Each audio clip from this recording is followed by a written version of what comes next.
नमस्कार। आप सुन रहे हैं द बॉलीवुड रेडियो और मैं हूं आपके साथ आकाश। दोस्तों, आज के इस पॉडकास्ट में किस्सा राजेश खन्ना का है और लेकर चलेंगे आपको 70 के दशक में।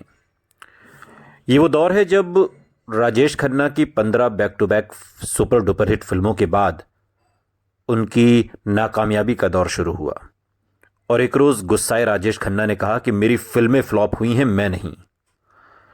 ये राजेश खन्ना का उन लोगों को जवाब था जो ये कह रहे थे कि उनके सुपर स्टारडम के दिन लद गए और अपनी कामयाबी पर हर शख्स की प्रतिक्रिया अलग होती है।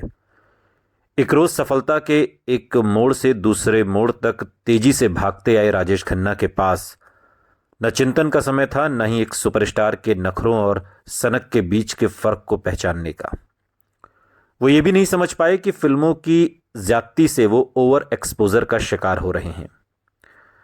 जाम जैसे पूरा भर चुका था और छलकने को तैयार था। स्टार एंड स्टाइल की कवर स्टोरी में राजेश खन्ना के बारे में लिखा गया, इससे कोई फर्क नहीं पड़ता कि हिस्टीरिया कितना तेज है या वो कहां से पैदा हुआ, खत्म होना उसकी प्रकृति है। रमेश तलवार, जो राजेश खन्ना के करीबी भी रहे, बाद के दिनों में बताते हैं कि राजेश खन्ना ऐसी रिपोर्ट्स से बेहद नाराज होते थे और बार बार कहते थे कि वो फ्लॉप नहीं हुए हैं। अफसोस कि हर कोई एक महान पतन को देखना चाहता था। उनके कई फिल्मों के नाकाम होने के बाद मीडिया का पलड़ा भारी था और अब बाजी मीडिया के हाथ थी। एक झटके ने उन्हें हिलाकर रख दिया। हालांकि उनकी मार्केट वैल्यू पर इन फ्लॉप फिल्मों का कोई खास असर नहीं पड़ा था। ये सिर्फ कुछ खराब फिल्में थीं जिन्हें दर्शकों ने नकार दिया था। वो अभी भी नंबर 1 स्टार थे, मगर पिछले 2 साल से चला आ रहा अपराजय वाला जो तिलिस्म था वो टूट गया था और इन फिल्मों ने यह साबित कर दिया कि राजेश खन्ना भी दूसरे एक्टर्स की तरह ही हैं और उनका भी बुरा दौर आ सकता है। इसी बात ने राजेश खन्ना को डरा दिया। उन मुश्किल दिनों को याद करते हुए अंजू महेंद्रू ने स्टारडस्ट को दिए अपने एक इंटरव्यू में कहा था, राजेश खन्ना के साथ रहना बहुत मुश्किल होता जा रहा था। वो मूडी, गुस्सैल और चिड़चिड़े हो गए थे। वो हमेशा तनाव में रहते थे। अचानक मिली सफलता को ही वो पूरी तरह समझ नहीं पाए थे और फिर फ्लॉप फिल्मों की बाढ़ ने उन्हें झटका दे दिया। कामयाबी ने उन्हें एक सिंहासन पर बैठा दिया था। नाकाम फिल्में जैसे उन्हें सिंहासन से गिराने की साजिश कर रही थीं। भाग्य के बिगड़ते संतुलन को वो किसी भी तरह संभालना चाहते थे। डर था कि अगर कामयाबी हाथ से गई तो उनके हाथ से सब कुछ चला जाएगा और ऐसे हालात अक्सर इंसान को तनाव में जकड़ लेते हैं और इस तनाव में राजेश खन्ना का बर्ताव बिगड़ता जा रहा था। अंजू महेंद्रू बताती हैं कि कभी कभी उनकी सोच बेहद छोटी हो जाती थी और अपनी असुरक्षा में वो इतने बच्चे की तरह बर्ताव करने लगते थे कि क्या ही कहा जाए। छोटी छोटी बातों का वो पहाड़ जितना बड़ा बना देते थे। लेकिन ये विचारों की भिन्नता ही थी। जो बात अंजू के लिए मामूली थी, उस बात से राजेश खन्ना के गहरे जज्बात जुड़े हुए थे और इस बुरे वक्त में उन्हें अंजू के प्यार और समर्थन की दरकार थी। और एक जगह वो कहते भी हैं कि क्या मुझे अपनी प्रेमिका की जरूरत सिर्फ उसके साथ सोने के लिए है? प्यार सिर्फ सेक्स का नहीं, एक जज्बात का नाम है। मैं मानता हूं कि मेरी फिल्मों की नाकामी ने मुझे हिलाकर रख दिया था। मैं चाहता था कि अंजू ऐसे वक्त में मेरा साथ दें जब मुझे अंजू की सबसे ज्यादा जरूरत थी। उस वक्त वो कभी भी मेरे आसपास नहीं थी। ये बातें राजेश खन्ना ने स्टारडस्ट मैगजीन की उमा राव को इस घटना के 1 साल बाद एक इंटरव्यू में कही थी। अंजू महेंद्रू लगातार उन्हें समझाती थीं कि एक एक्टर की जिंदगी में ऐसे उतार चढ़ाव तो आते ही हैं, लेकिन राजेश खन्ना लगातार तनाव में रहते थे। अपने रिश्तों को लेकर भी वो ओवर सेंसिटिव थे। वो चाहते थे कि अंजू अपना हर काम छोड़कर हर वक्त उनके साथ रहें। अगर अंजू कहीं चली जाती थी तो उन्हें यह बर्दाश्त नहीं होता था।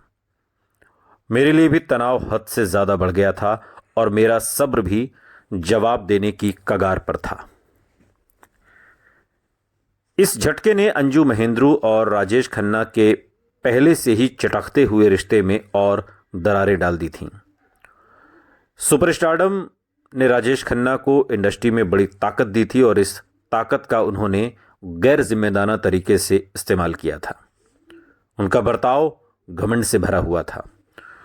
उन्होंने हर किसी को अपनी ऊंची रसूख और रुतबे का एहसास कराया था। शायद खुद को उनके ऐसे बर्ताव से सुरक्षित रखने के लिए या सुपरस्टारडम की आंधी में अपने रिश्ते में संतुलन बनाए रखने के लिए। अंजू अब तक उनकी सबसे बड़ी आलोचक रही थी। उन्होंने कोशिश की थी कि यह रिश्ता बराबरी का रहे। राजेश खन्ना के साथ उनका बर्ताव ही वैसा ही रहा जैसा राजेश खन्ना के सुपरस्टार बनने से पहले था।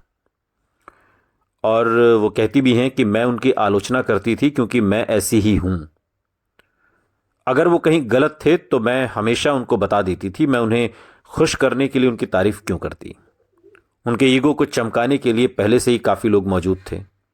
वो हमेशा अपनी आलोचना को लेकर संवेदनशील थे और मैं हमेशा ईमानदार। अपनी हर आलोचना को खारिज करने के लिए वो जिद करने लगे। उनके पिता की मौत के बाद बहुत कम लोग थे जो उन्हें डांट सकते थे। राजेश खन्ना की मां उनसे डरती थीं, इसलिए वो मेरी मौजूदगी पर कोई ऐतराज नहीं जाहिर करती थीं। कड़वाहट से भरी अंजू महेंद्रू ने अपने इंटरव्यू में ये तमाम बातें कहीं और इस कड़वाहट के पीछे भी कई वजहें थीं। प्रशांत रॉय जो राजेश खन्ना के करीबी थे, वो एक इंटरव्यू में बताते हैं कि चाई जी पुराने ख्याल की थीं। वो अंजू मेम साहब को ज़्यादा पसंद नहीं करती थीं। उन्हें ये शिकायत भी थी कि अंजू उनके बेटे का ठीक से ख्याल नहीं रखती। वहीं अंजू का कहना था कि उनकी जिंदगी में राजेश सबसे पहले आते हैं। मैंने चाई जी को राजी करने की काफ़ी कोशिश की, मगर शुरुआत में वो मुझे पसंद नहीं करती थी। वो एक पुराने ख्यालों वाली पंजाबी महिला थीं जिन्हें खुश रखना बहुत मुश्किल है। मैं उन्हें पसंद नहीं थी और ये बात मैं जानती थी। आप समझ सकते हैं कि कैसा लगता है जब आपको नापसंद किया जाता है।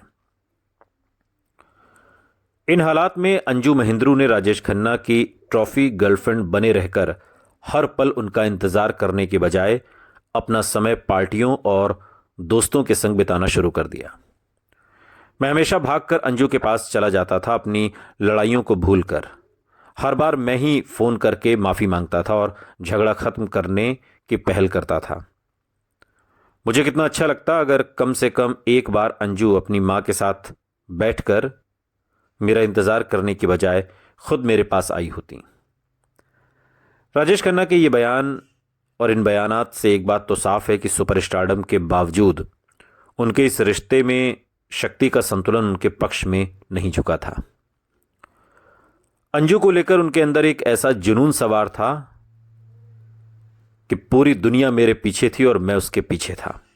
यह बात राजेश खन्ना ने एक इंटरव्यू में कही थी। वो अंजू के आने जाने पर नजर रखने लगे। नाकामी से बौखलाए राजेश खन्ना हर समय उनका सहारा चाहते थे। अंजू पास नहीं होती थी तो वो बेचैन हो जाते। मैं कितना बेवकूफ़ था, अपनी प्रेमिका के लिए मैं इतना नीचे गया कि अपनी ही नज़रों में गिर गया। शायद ये आत्मसम्मान खत्म होने का एहसास था जिससे वो उन दिनों गुजर रहे थे। वो हालात अपने नियंत्रण में करना चाहते थे, लेकिन कम से कम इस रिश्ते में तो हालात हाथ से निकलते हुए लग रहे थे। राजेश खन्ना के ज्यादातर इंटरव्यूज भी उनकी फिल्मों के डायलॉग की तरह ही बेहद नाटकीय हुआ करते थे। अंजू के साथ अपने नाकाम होते रिश्ते को भी उन्होंने किसी थिएटर के सीन की तरह बयां किया। लेखक बनी रूबेन को दिए इंटरव्यू में राजेश खन्ना ने बड़े ही ड्रामाई अंदाज में कहा, एक लव अफेयर सबसे पहले दिल के अंदर टूटता है।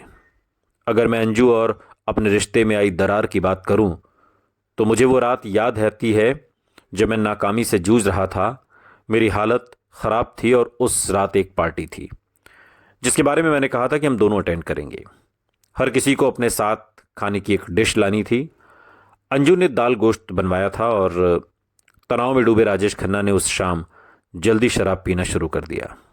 पार्टी में जाने का उनका मूड नहीं था।